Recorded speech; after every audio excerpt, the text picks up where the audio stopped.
3 ဂိုးတော့အနည်းဆုံးသွင်းလိုက်မယ်အာဆင်နယ်ထက်ပါကြောကျော်မှာအာဆင်နယ်ထက်ပါကြောကျော်မှာနိုင်တာပေါ့ချင်းလိမ့်နိုင်တာပေါ့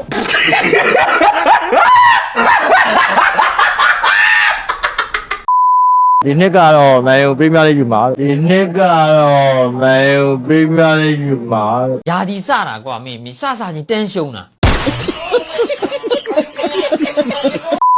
မင်္ဂလာပါရှင်ဒီညမန်ယူထိုင်မဲထင်လား နိုင်မှာပေါ့ နိုင်မနေပါနဲ့နိုင်မှာပေါ့ နိုင်တာပေါ့မနိုင်ပါပေါ့ နိုင်မယ်လို့ထင်ပါတယ်ဗျ နိုင်တာပေါ့ချင်းလိမ့်နိုင်တာပေါ့ ပြီးရတဲ့ယာဒီ3သင်းတက်လာတဲ့ထဲမှာအညံဆုံးအသင်းကိုရှုံးတာ2စီးနဲ့တန်းရှုံးတာ နိုင်တာပေါ့ချင်းလိမ့်နိုင်တာပေါ့ မန်ယူဘယ်နှကိုသွင်းမဲထင်လဲ ကျွန်တော်တင်တဲ့ထွက်တာတဲ့ကြေးရတော့ဂိုးတော့အရင်မပြတ်လာဘူး United နိုင်လဲ 1-0 တောင်မှ2-1ပေါ့ အနည်းဆုံး၄ဂိုးပေါ့အနည်းဆုံး3ဂိုးလောက်တော့သွင်းမယ် အနည်းဆုံးတော့3ဂိုးလောက်တော့တဲမယ်3ဂိုးလောက်တော့သွင်းမယ်ထင်တယ် 3 ဂိုးတော့အနည်းဆုံးသွင်းလိုက်မယ်အာဆင်နယ်ထက်ပါကြောကျော်မှာအာဆင်နယ်ထက်ပါကြောကျော်မှာ ဒီဝိုင်းဘလောက်ကြာလဲကျွန်တော်ရှင်းလိုက်မယ်နော်ရှင်းပြီးလိုက် ဒီနေ့တော့မန်ယူဖန်တွေရောဗာပြောချင်သေးလဲ United fan တွေကတော့ဒါကျွန်တော်အပောင်ဝင်ပေါ့နော် United fan အကုန်လုံးကတော့ဒါတို့ကစန္ဒတွေစောတယ်ဆိုတော့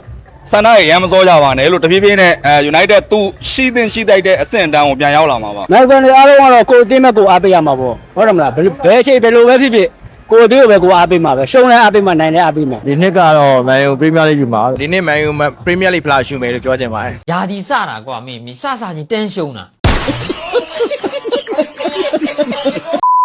ညီမတို့ရဲ့ Eva Electronic ကပုတ်လေးလောက်ထားပါတယ်ရှင်ဟုတ်အဲ့ဒီမှာ gain တွေထည့်ထားပြီးတော့ဆုလက်ဆောင်တွေပေးမဲ့ season တွေလည်းရှိရဲရှင်ဟုတ်တွားချိုင်းလို့ရပါတယ်ရှင် လာခဲ့မယ် တော်ကြရင်ဒါ join မယ်နော် ရှင်ဟုတ် ဟုတ်ကဲ့သွား join လိုက်ပါမယ်ဗျ ဟုတ်ပါခင်ဗျာဟုတ်ကျေးဇူးပါ ဟုတ်ကဲ့ကျေးဇူးတင်ပါတယ်ရှင်ဟုတ်